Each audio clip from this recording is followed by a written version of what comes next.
عدلیہ بحالی موومنٹ جہاں نواز شریف جو ہیں گجرانوالہ سے پائی کھا کر واپس چلے گئے تھے، عمران خان نے اس کیمپین کو آخر تک لیڈ کیا تھا اور ریسٹوریشن آف جوڈیشری کے اندر بہت بڑا اپنا کردار ادا کیا تھا۔ آج کی جو عدالتی کارروائی ہے فیصل بھائی، آپ اس سے کتنے مطمئن ہیں؟ دوبارہ جو ہے جواب جمع کرانے کا کہا گیا ہے چیئرمین تحریک انصاف عمران خان کو۔ دیکھیے مطمئن ہونا یا نامطمئن ہونا میرے اس سے تو کچھ نہیں ہوتا نا، یہ تو وکیل ہیں جو کہ اس کو دیکھ رہے ہیں اور وہ اپنا جواب جو ہے وہ جمع کروا دیں گے۔ اچھی بحث ہوئی، اچھی آرگومنٹس ہوئے، اچھی بات ہے، قانون کی بالادستی ہونی چاہیے۔ اور عمران خان صاحب میں آپ کو پھر بتا دوں 100% قانون کی بالادستی پہ یقین رکھتے ہیں، لیکن نون لیگ والے جن کی جو سٹیٹمنٹس ہیں عدلیہ کے بارے میں جج صاحبان کے حوالے سے دھمکی دی گئی ہے، انہیں کہا گیا کہ ہم آپ کا گھیراؤ کریں گے، تو ہماری درخواست یہ ہے معزز عدالتوں سے کہ ان کا نوٹس لیں۔ عدالتوں کا احترام سب پر ہے اور ایکول ٹریٹمنٹ بھی نہیں، جو انہوں نے کیا ہے وہ تو وہ بات کی ہے جو عدلیہ کے بارے میں تصور بھی نہیں کر سکتے کہ کوئی کرے۔ عمران خان نے جو بات کی ہے وہ تو ٹارچر کے خلاف بات کی ہے۔ بہرحال وہ یہاں پر کیس چل رہا ہے، اس میں ہمارے وکیل ہمارے جو عمران خان صاحب ہیں وہ اپنا جواب داخل کرا دیں گے، لیکن یہاں سوال یہ پیدا ہوتا ہے کہ جو نون لیگ کے لوگ ہیں، جو پیپلز پارٹی کے لوگ ہیں، انہوں نے انہی معزز عدالتوں کے بارے میں کیا کیا الفاظ استعمال نہیں کیے، عدالتوں کے وقار کو جس طرح سے مجروح کیا ہے اور پھر عدالتوں کے فیصلے نہیں مانے گئے، ملک سے بھاگا گیا ہے۔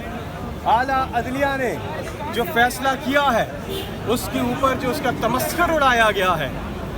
عدلیہ کی جو وقار ہے وہ تب بحال ہوتا ہے جب آپ عدالتوں کے فیصلوں کو قانونی طور پہ کنٹیسٹ کریں، نہ کہ جی ٹی روڈ پہ نکل کے عدالتوں کے بارے میں بات کریں۔ شکریہ جی، thank you sir. Violated big time. He spoke against torture and this government registered an FIR against him on terror. They put terrorism charges on him for speaking against torture. This is insane. However, the people of Pakistan have decided that they need a revolution in this country. And they want immediate elections. Free and fair elections should be held in Pakistan on immediate basis.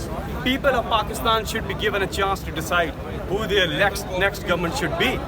But the way this government has come in is basically violating all human rights, and over 75% of the people of Pakistan, they are not happy. They have rejected this government. So this government has to go now. So what is the future plan for the court and cases? Well, I mean, Imran Khan, no way Imran Khan think about not respecting the judiciary. So, you know, these people who are ruling at the moment in the federal government, this party, the ruling party, PMLN, their statements, if you listen to them, they attack judiciary every day. They should be held accountable for that. Imran Khan was the person who ran this campaign of restoration of judiciary in 2008. He led it. Nawaz Sharif couldn't lead it. He had to go back from Hawkeye, but Imran Khan completed it. So he fully believes in restoration of judiciary. Yeah, it went very well, and our lawyers now will sit and get back to the court. Thank you.